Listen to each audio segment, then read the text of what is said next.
November 13th dawns clear and cold, with a thick layer of frost. It is a classic rut morning, the kind of day when you expect to hear crunching leaves and turn to see a giant buck.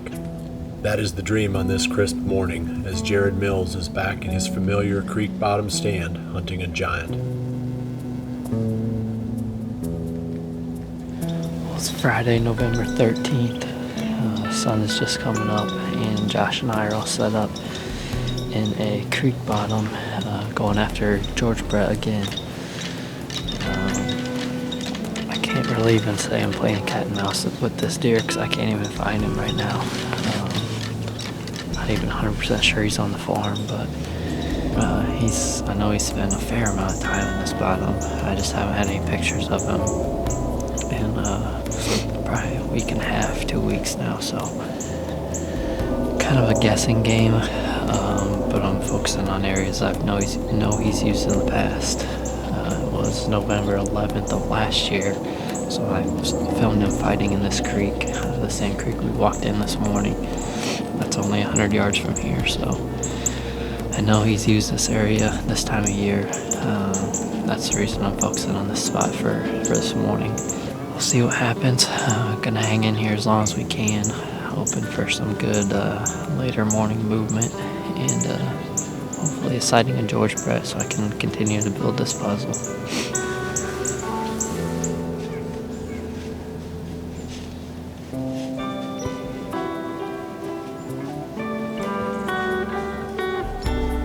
Besides an encounter with a 5-year-old 8-pointer that Jared calls Callie, the hunt for George Brett has been a bust. With the best days of the rut dwindling away, Mike and Jared split up on the 14th to maximize their opportunities. Mike heads 75 miles south to his new farm.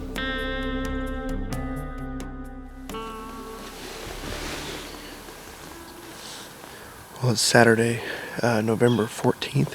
I'm back in here after Caesar. And this seems to be where his bedroom is. Most of the pictures I have of him around this area, he's coming out of this one draw. So I'm hunting down by the creek. There's a few ridges that come to a point here and cross here. So it's pretty crisp, about 34 degrees. It's clear and cool, high pressure. It's a nice morning, that's for sure. Got a bunch of turkeys roosted above me that flew down the alfalfa. They've been chasing and messing around. So nice morning to be in the woods. See if we can't make something happen.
Well, it's the afternoon of November 14th, Saturday.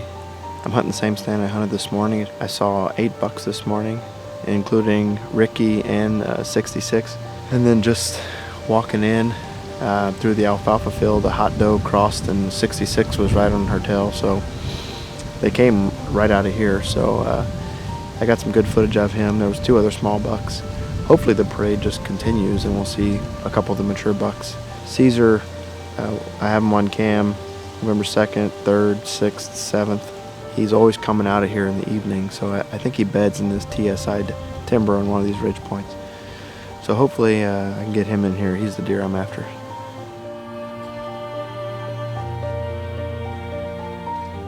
It is an action-packed day for Mike, but his number one buck, Caesar, has yet to show himself.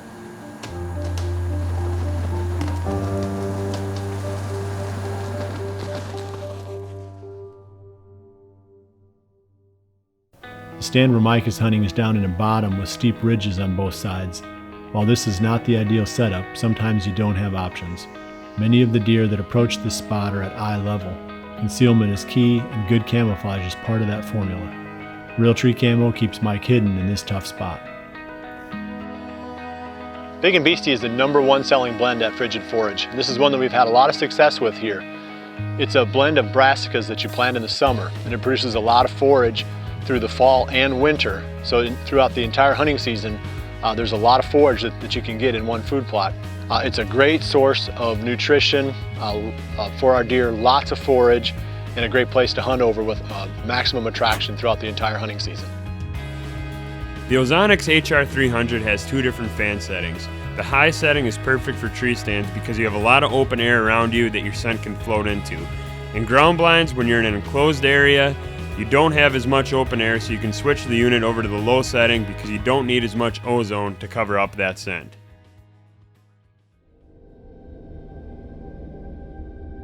I felt like I was treading water from November 13th through the 16th.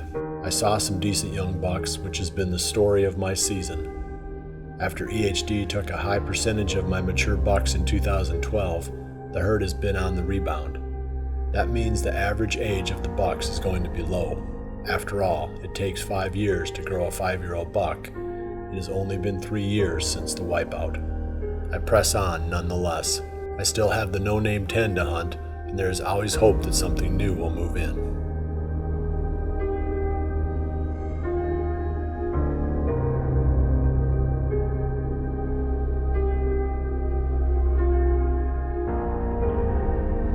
I continue to be amazed that the guys hunting public land are seeing more and bigger bucks than I am. It isn't supposed to turn out like that, but they have worked hard to find the best spots and they continue to reap the rewards.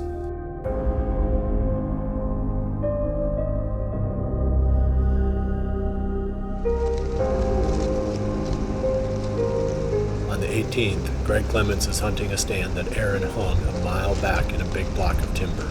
Because he tagged out early, Aaron never hunted the spot, and now Greg has a fresh stand and the element of surprise on his side. Well, it's the morning of November 18th. It's a cold, blustery day today. Got a little bit of light rain coming down. The wind is blowing about 20-25 miles an hour. It was raining this morning. I was coming down heavy enough that didn't want to have the cameras out in the rain. Rain finally let up. We headed out about 8:30, had a long walk back in here, and just got up into the stand. But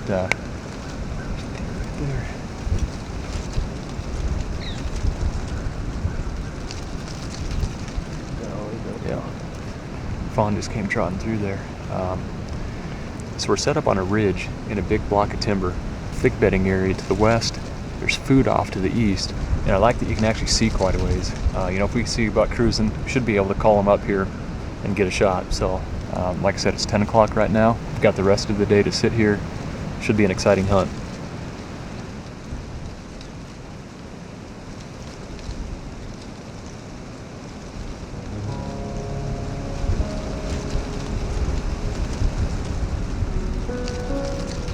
Jack, buck right here.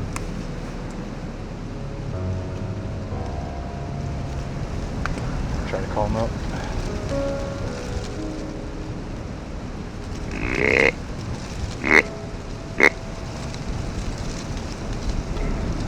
Oh, here it comes.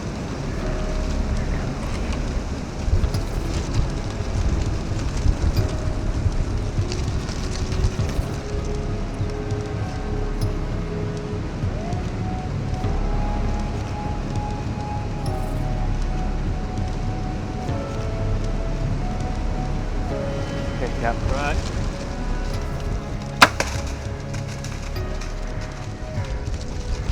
Are you kidding me?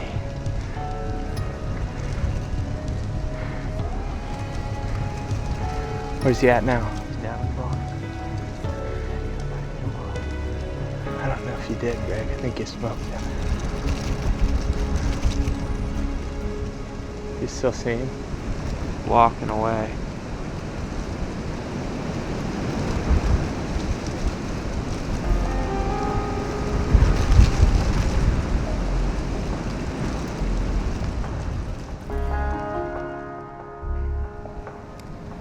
Well, it's definitely been a roller coaster of a hunt today. I called that buck in right under the tree and made what I thought was a perfect heart shot. Did a big mule kick. He took off, ran down the hill. I thought for sure he was going to go down right there. And he just walked off, bedded down. We have now watched him bed down 4 different times. Kept good track of him. Each time that he would get up and move, it was pretty slow. You could tell that he was hit hard. Last I just saw, another buck ran in, jumped him from his bed, and moved him off.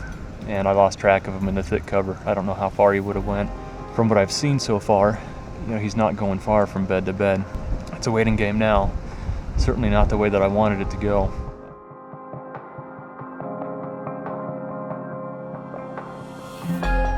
Certain that the hit is fatal, but not wanting to push the deer deeper into the large block of timber, Greg decides to come back the next day to make the recovery, a decision that is complicated by an incoming rainstorm.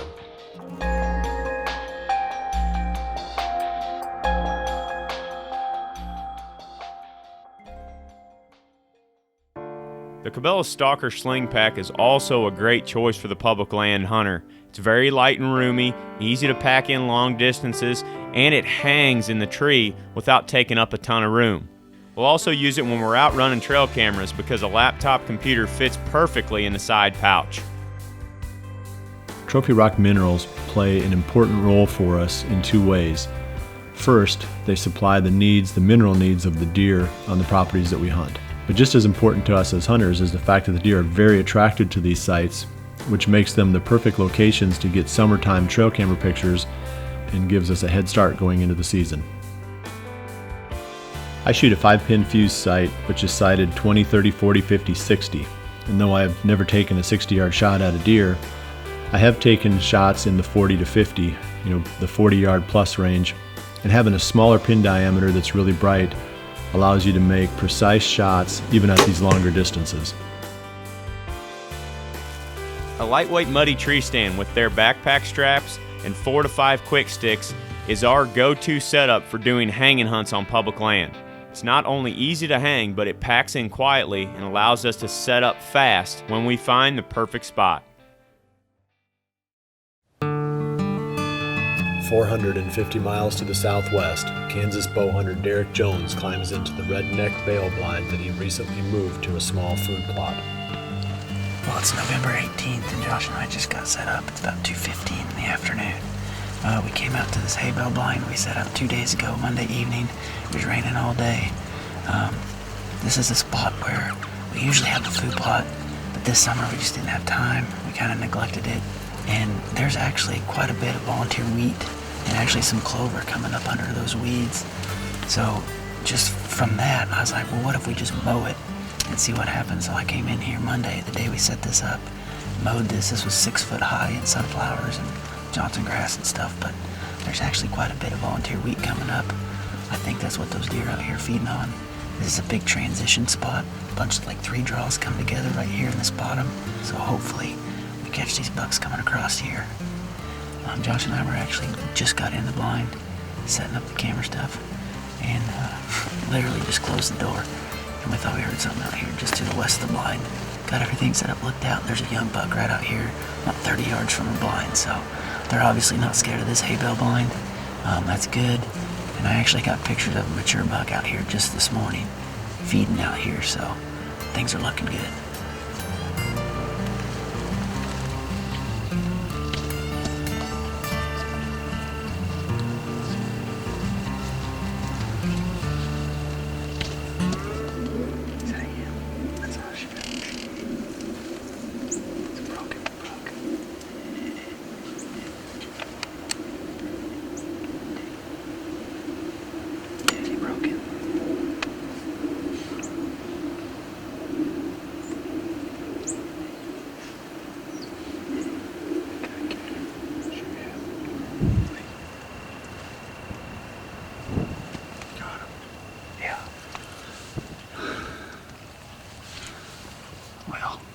What we wanted to do is at least see him.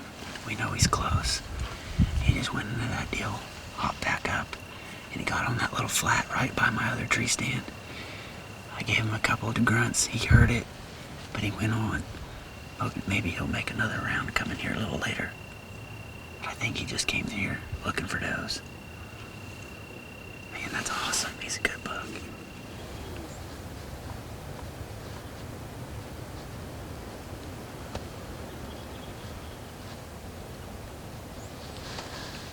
Buck behind her. Shoot her. Okay. Shoot her. What? I think it's your was. It's a big game. No, it's a 10 point, I think. Massive 10. For sure, shoot her.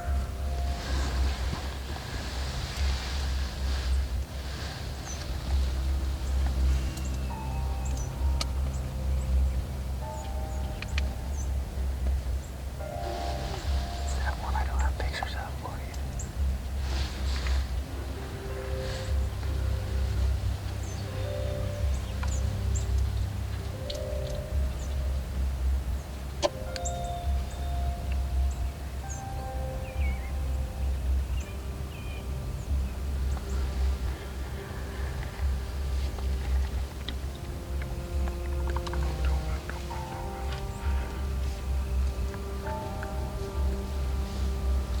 There he is.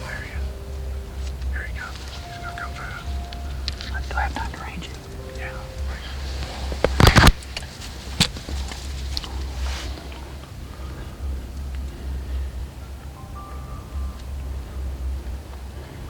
He's 40 yards right there. 40.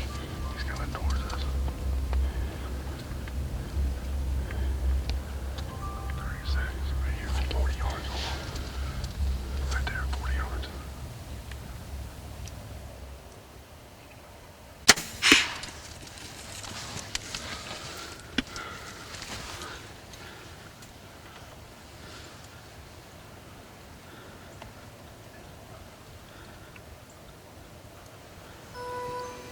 Dude, that's not good.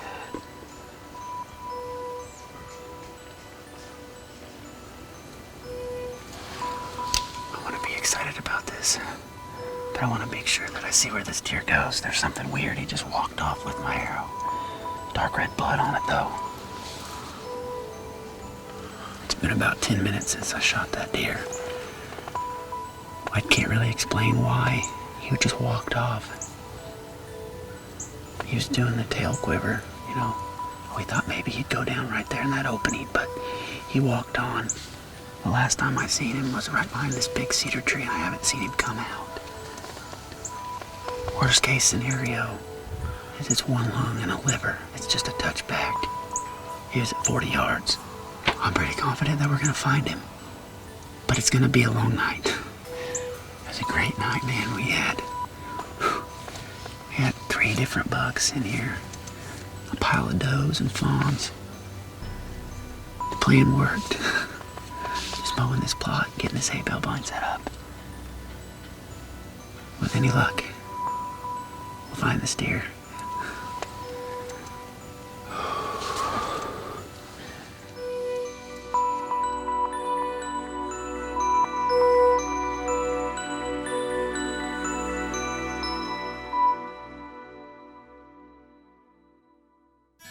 Time-lapse mode is important when you're patterning bucks because it allows you to put the camera on the corner of a food plot or the corner of a small feeding area and get pictures over a specified time period, maybe the last 2 hours of daylight.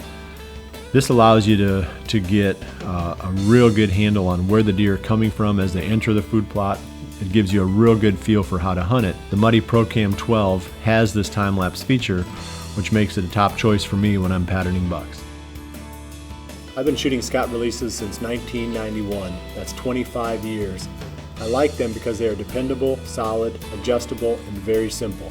I don't need a complicated release when the longest shot I'm likely to take is 40 yards, but I absolutely need one that will function as required despite freezing rain, snow, dirt, and years of hunting wear and tear. I've never had an animal get away in those 25 years because of an issue with a Scott release.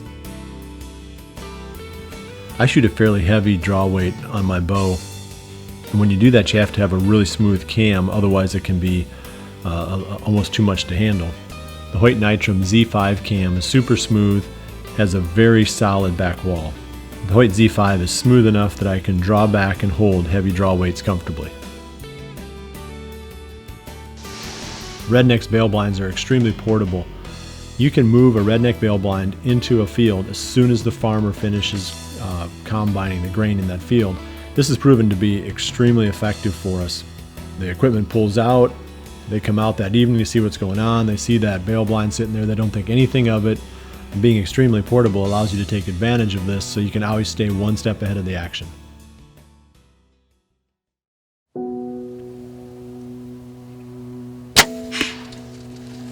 Both Greg and Derik are certain that their hits were fatal and will soon result in dead bucks. Neither of them is willing to press the issue, and the cold temperatures will assure that the meat is well preserved. A sleepless night awaits, as both bow hunters plan to go back early the next morning to make their recoveries. Mid-November produced a classic lull. No one in our group killed a buck between November 13th and the 18th. When the maximum number of does is in estrus, bucks don't travel very much. That will change soon, however. There is often a second peak in buck activity after most of the does have been bred. I know that I have to play the cards I'm dealt, but as the rut begins to pass, I feel the anxiety build. Obviously we're not hunting, I've said it before, we're not hunting a whole herd of deer, we're only hunting one. And if the right one comes through, then, you feel like you made a great decision. But there's no real reason to suspect that one will. And once again, I don't have any other spots right now that I feel really, really good about, as if they're going to be a whole lot better than this one. A deer could move in, and he could cruise through here at any time. So that's why we're here. Taking a mature buck with a bow is rarely easy. Despite the challenges and the twists and turns in my path, there is still hope. Besides, there are a lot worse things I could be doing. It is hard to feel sorry for yourself while you are still chasing November.